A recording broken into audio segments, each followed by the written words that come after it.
Dun, dun, dun, dun, dun, dun, dun. Olá, galera esperta! Estamos aqui para continuar nossa playlist de embriologia.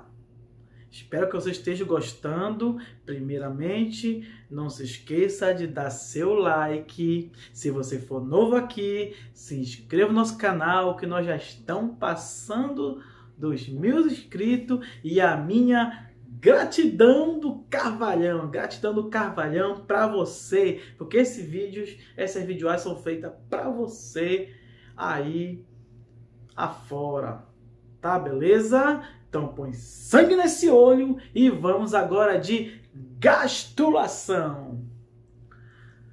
Então, nós falamos desde o início, começou com a fecundação, né? Falamos tipo de óvulo, falando de como esse óvulo fecundado sofreu as primeiras segmentações ou clivagens, que são as mitose, até chegar na blástula. Então, pegando o modelo do anfioxo, que é aquele bichinho mais clássico, que é justamente uma segmentação por igual, ou seja, total igual, ou seja, total que é todo o zigoto se divide. E vamos lá. Então formou aí, está formado a blástula, onde nós paramos. Então a blástula se formou, né, a blástula vai ter essa cavidade com líquido e mais as células que vão se formar no indivíduo, que é o embrioblasto. Então o que vai acontecer na gastrulação? Então as células lá da blastoderme, que é onde que reveste essa blástula, ela vai migrando para o centro. É como se fosse pegar uma bola de futebol e vai secando, e com isso o que vai acontecer? E vai formar uma nova cavidade, como você está vendo aí, essa nova cavidade. Então nessa nova cavidade, ela vai ter uma abertura. Essa abertura é chamada de blastópulo, e a nova cavidade é chamada de arquêntero ou intestino primitivo. Então, atenção. Lá na blástula não tinha nenhuma abertura, era só uma cavidade com líquido. Já na gástrula vai surgir uma nova cavidade chamada de arquêntero ou intestino primitivo e a abertura chamada de blastópulo. Então, fazendo esse corte transversal na gástrula, que você está vendo o aspecto externo e a abertura lá. Então, faz um corte transversal. Esse corte você vai ver 3 folhetos embrionários, tá? Beleza? Então, esses 3 folhetos embrionários que vai dar início à formação dos tecidos e órgãos. Quem são esses 3 tecidos embrionários? Externamente, vamos ter a ectoderme, e internamente vamos ter a endoderme, e no meio a mesoderme. Então vamos lá, ectoderme, mesoderme e endoderme. Então a partir desses 3 folhetos vai direcionar a formação de tecidos. Então, só lembrando lá da zoologia, por que os poríferos não formam tecido verdadeiro? Porque na formação do desenvolvimento embrionário lá dos poríferos, lá da esponja do mar, esse desenvolvimento só chega até a fase de blástula. Então, como na blástula não formam tecidos embrionários, logo eles não vão formar tecidos verdadeiros. Então, e já o blastópolo é interessante. Essa abertura aí pode dar, dependendo do que for o ser vivo, se for animal, falando de embriologia animal, esse blastópolo pode originar uma das aberturas. Abertura anterior, ou seja, a boca, ou a abertura posterior, o ânus, tá? Então, nos animais, que no caso, vai dar origem à boca, que é o caso dos vermes achatados, no caso dos quinidários, no caso dos artrópodes, dos anelídeos, moluscos, esse blastópolo vai dar origem à boca. Por isso, esses animais são chamados de protostômio, porque o blastóporo dá origem à boca. Próton, primeiro. Então vai dar origem primeiro à boca e depois outra estrutura vai dar origem ao ânus. Então a primeira cavidade, primeira abertura lá do sistema digestório é a boca. Então é originado pelo blastóporo. Então animais protostômicos. E no caso dos equinodermos e os cordados, que é o nosso grupo, esse blastóporo vai dar origem ao nosso ânus. Por isso, esses animais são chamados de deuterostômio. Por que são deuterostômio? Por causa justamente esse blastóporo, essa abertura, dá origem ao ânus. Tá? Então, é uma coisa até interessante. Se fosse o contrário, fosse dar origem à nossa boca, a gente ia ficar um negócio meio estranho. A gente ia ter boca de ânus e o ânus com cara de boca, assim, um pouco maior, né? Ia ser um negócio meio esquisito, né? Beleza? Vamos que vamos. Eu sei que o negócio é engraçado, mas é sério, gente. Então, aí a blastulação. Então, só mostrar um pouquinho mais detalhado, um pouquinho como se forma. Então, a blastocele, a migração das células, como se fosse uma bola amassada, como eu mostrei. Aí vai formar a nova cavidade, que é chamada de quê? Arquêntero, que é o nosso intestino primitivo. E vai formar os folhetos embrionários. Então, folheto embrionário é formado na gástula, está na gástula. Quem são os folhetos embrionários? Ectoderme, mesoderme e endoderme. E atenção, animais que só têm 2 folhetos embrionários, ectoderme e endoderme, são chamados de diblásticos. E os que têm os 3 folhetos embrionários, endoderme, ectoderme e mesoderme, são chamados de triblástico. O único diblástico aí é só os quinidários, são diblásticos, porque só tem ectoderme e endoderme. E as esponjas do mar, que não tem folheto, eles são ablásticos. Beleza? Vem comigo! Então, na gastrulação, a blastocele, que é aquele líquido, com a massa celular, vai dar origem à ectoderme, aí vai ter a cavidade amniótica, né, e os folhetos. Vamos que vamos! E chegando na fase de neurulação, iniciando a organogênese. Lembra que nós vimos segmentação, gastrulação e vamos agora iniciar a organogênese, a formação dos tecidos e órgãos. Isso começa com a neurulação, a formação da neurula. Então o nome já está dizendo, né? O que vai acontecer aí? Então a gástula, o que vai acontecer? Vai ter a formação da placa neural. Essa placa neural vai ter origem na mesoderme. Então a placa neural, ela vai começar a se fechar. Ela vai se fechar e vai formar um tubo neural. Então esse tubo neural justamente vai ser o início do sistema nervoso. Então, na neurula é onde vai ocorrer o início da formação do sistema nervoso, que é o tubo neural. Então, quando ele se fecha, essa placa neural, então esse tubo, a parte anterior vai se dilatar, formar o encéfalo, e o restante vai formar o que? A medula espinhal.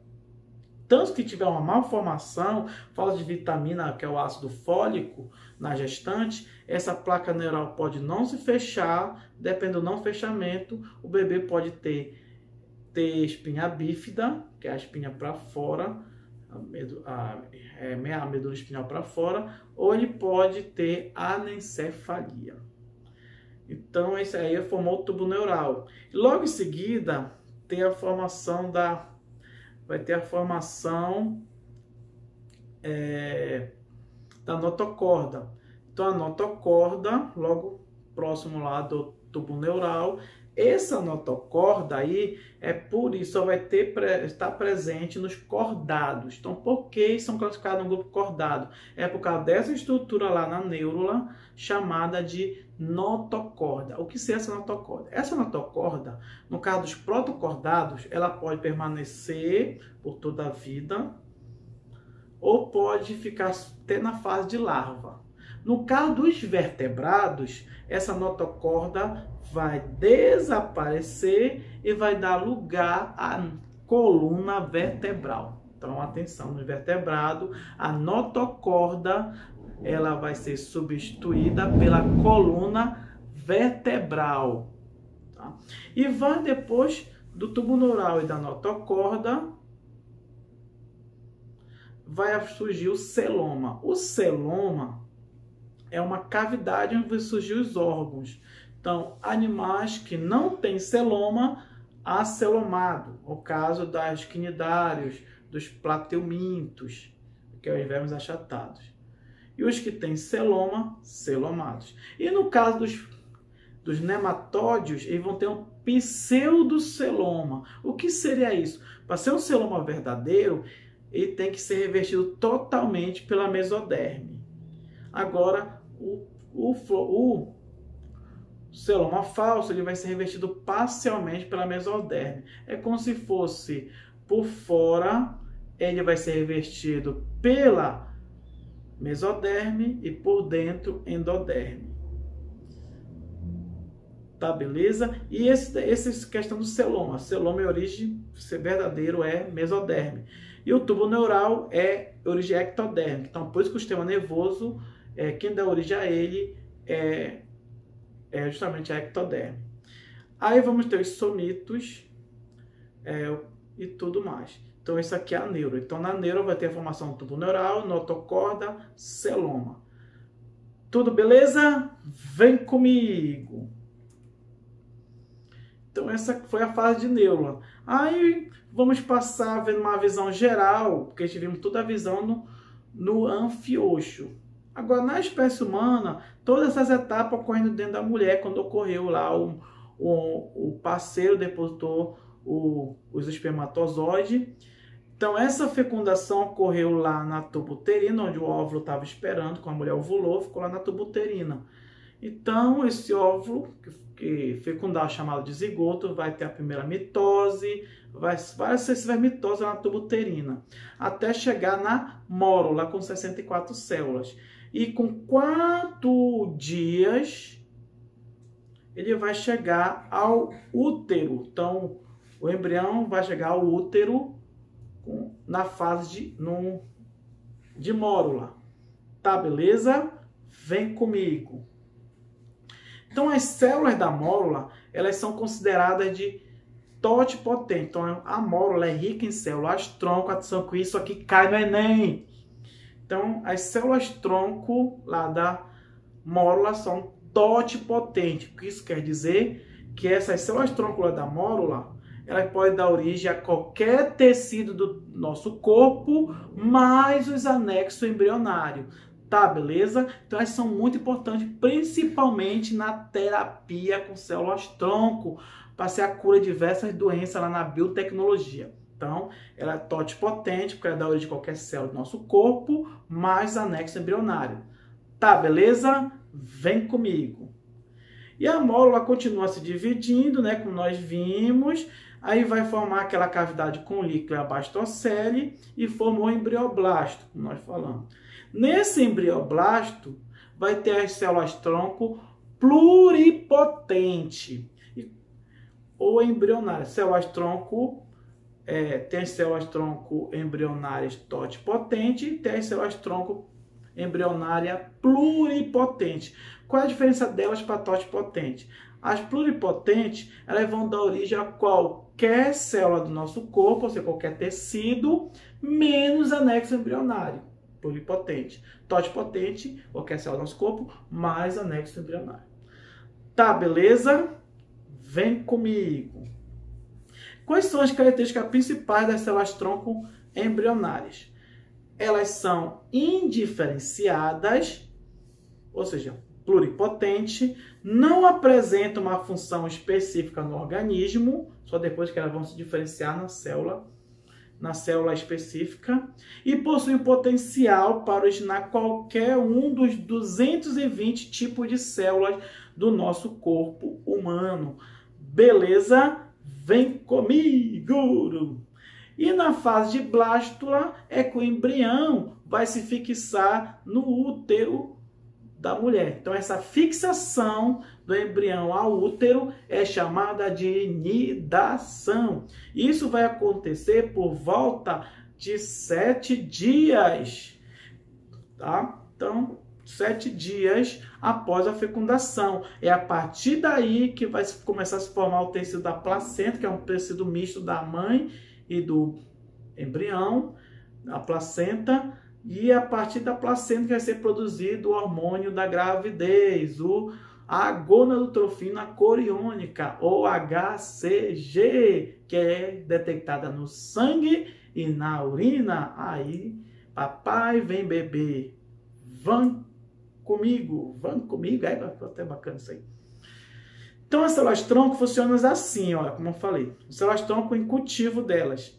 Então, a fertilização in vitro, né, em laboratório, estágio da blástula, a retirada das células-tronco embrionárias, que após a retirada das células-tronco embrionárias, o embrião vai o quê? Morrer, que tudo depende dela. E é utilizado muito nas doenças crônico-degenerativas e traumáticas. Pude usar ela para regenerar a medula espinhal que foi lesionada lá no acidente e o camarada voltar a andar. Pode ir nas doenças como Alzheimer, nas doenças como o Parkinson e dentre outras. E até nas leucemias da vida. Tá, beleza? Vem comigo! E as células-tronco adultas, também chamadas de multipotente, elas são células também diferenciadas e elas são obtidas na medula óssea, no cordão umbilical, no intestino, na pele e no fluido menstrual. E são capazes de originar somente o tipo de celulares que compõem o tecido ou órgão específico que foi originado.